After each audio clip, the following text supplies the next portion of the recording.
The teacher called his name. His mouth opened. Nothing came out. The whole class turned to look. He's 32 now, and he still can't say, "I love you," out loud. Have you ever had something important to say and felt like the words just disappeared? His name was Ethan, and from the very beginning, he was quiet. Not the peaceful kind of quiet, not the thoughtful kind, the kind of quiet that makes your stomach hurt, the kind that keeps you up at night, replaying every moment when you should have spoken, but didn't. He was 7 years old when he first understood that his voice could cause damage. It wasn't a dramatic moment. No one hit him. No one screamed. His father simply looked at him across the table, mid-sentence, mid-thought, and said, "Nobody asked you, Ethan." 4 words. And something inside that little boy quietly closed. His mother didn't say anything. She just passed the bread. And that silence, her silence, taught Ethan something even more painful. That the people who love you can also choose not to protect you. He started to believe that speaking up was a kind of danger, that his words made things worse, that he was better off. Invisible. By the time he was 9, he had a whole system. He sat in the back row. He nodded when people talked. He smiled at the right moments. He became an expert at existing without being noticed. There was a boy in his class named Trevor. Loud, easy, comfortable in his own skin. The kind of kid who raised his hand before he even knew the answer. Ethan watched him like he was watching someone from another planet. How does he do that? How does he just say things? Without running them through 16 filters first? Without checking if it's safe? Ethan couldn't figure it out. And that confusion, the feeling of being fundamentally broken in a way no one else seemed to be, settled into him like weather. He did have one friend, a boy named Marcus who lived 2 streets over. They'd ride bikes after school and barely talk, and somehow that was enough. But when Marcus moved away at the end of 5th grade, Ethan didn't call him, didn't write. Told himself Marcus probably didn't want to hear from him anyway. He thought about calling for years. He never did. That became the first real loss he couldn't explain to anyone. A friendship he let die not because he stopped caring, but because he couldn't make himself pick up the phone. Inside, there was a storm. Every thought he didn't say found another place to live. In his chest, in his jaw, in the headaches that started at 10 and never really left. Adolescence should have been different. It wasn't. Ethan was 16 when he fell in love for the first time. Her name was Lily. She sat 3 seats ahead of him in English class. She laughed at things other people missed. She read books with broken spines and underlined sentences in pencil. She had a way of making silence feel comfortable, which, for Ethan, was everything. He noticed her in September. By October, he knew her schedule by heart. By November, he had written her 4 letters he would never send. Here's what was in those letters. The way she tapped her pen against her notebook when she was thinking. The fact that she always laughed a half second after everyone else, like she needed a moment to decide if something was actually funny. The afternoon she dropped her books in the hallway, and he bent down to help her pick them up, and she said, "Thank you," and he said nothing. Absolutely nothing. Just nodded and walked away, while his heart was pounding so hard he could feel it in his ears. And then, in February, someone else asked her out. A boy named Jake who had no trouble saying words. She said yes. And then there was his grandfather. Pop had always been the one person Ethan felt almost comfortable with. They'd watch baseball together and not say much, and that silence was different. It was warm. But Pop got sick when Ethan was 24. And as the months passed, there were so many things Ethan needed to say to him. Things like, "You were the only adult who never made me feel stupid for being quiet. I love you. I hope I turn out something like you." He sat by that hospital bed week after week, held Pop's hand, said, "How are you feeling today?" And, The weather's getting better. And I brought you those crackers you like." His grandfather died at 4:17 on a Tuesday afternoon. Ethan drove home in silence, parked outside his apartment for 40 minutes. And when he finally got inside, he sat on the bathroom floor and cried in a way he hadn't cried since he was 7 years old. Because grief doesn't just come from losing people. It comes from all the words you didn't say while they were still there to hear them. He was 28 when everything came apart. He had a good job, an apartment, a girlfriend named Dana. From the outside, his life looked assembled.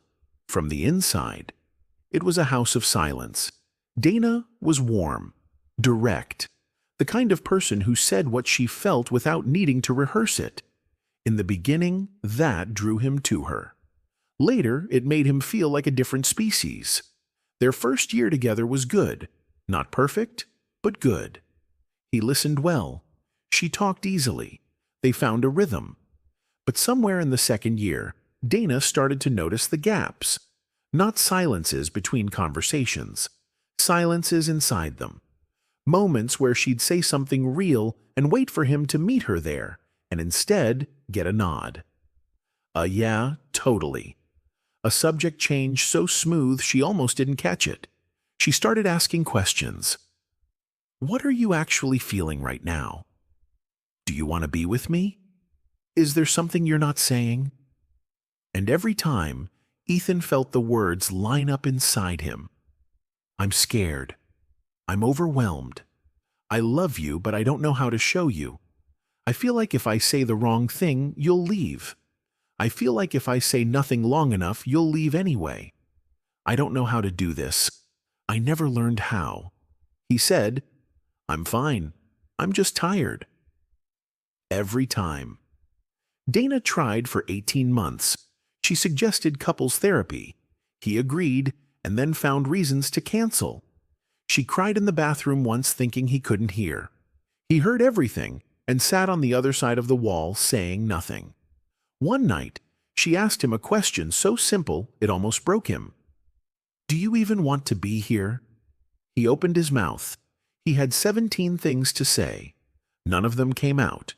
She left 2 weeks later, quietly, like she had learned from him.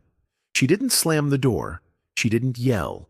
She just packed a bag while he stood in the doorway of the bedroom watching her fold a sweater and couldn't find a single word to make her stay.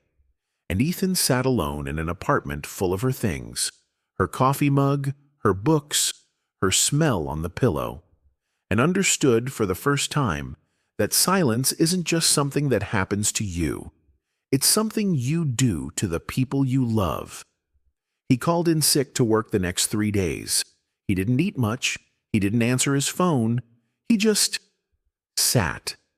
And in that sitting, in that absolute unbearable stillness, something finally cracked open. Not broke, cracked, like a seed. He found a therapist 3 weeks later, not because he wanted to, because he literally could not think of anything else to do. Her name was Dr. Renata Moore. She had gray streaks in her hair and a way of waiting that felt nothing like judgment. In their first session, he barely said 20 words. She didn't push. She just sat with him in the silence like it was the most natural thing in the world.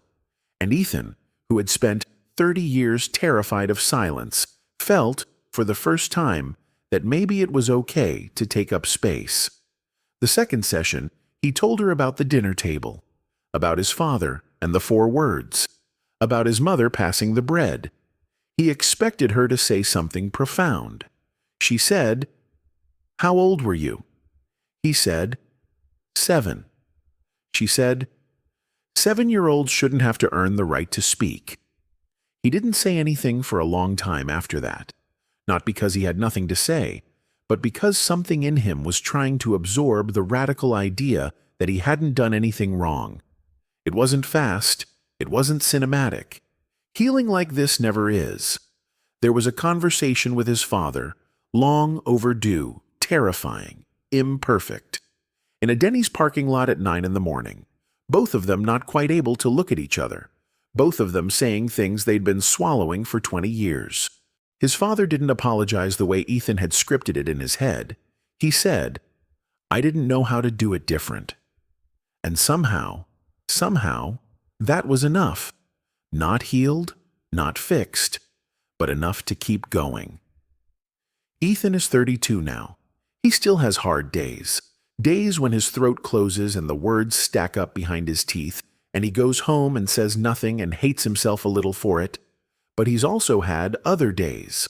The day he called a friend and said, "I'm not doing well." The day he told someone at work, "That comment hurt me." The day he left a voicemail for Dana, not to get her back, but just to say, "I'm sorry for the silence. You deserved more words than I gave you." He doesn't know if she ever listened to it. He doesn't need to. Because here's what took him 32 years to understand. Your voice is not a weapon. Your words are not a burden. The people who made you feel that way, they were wrong. You were never too much.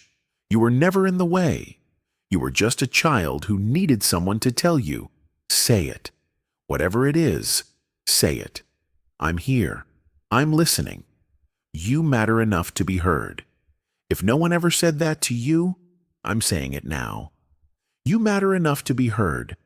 If this story touched something in you, share it with someone who needs to hear it. And if you've been carrying your silence for a long time, the comments are open. I'm listening.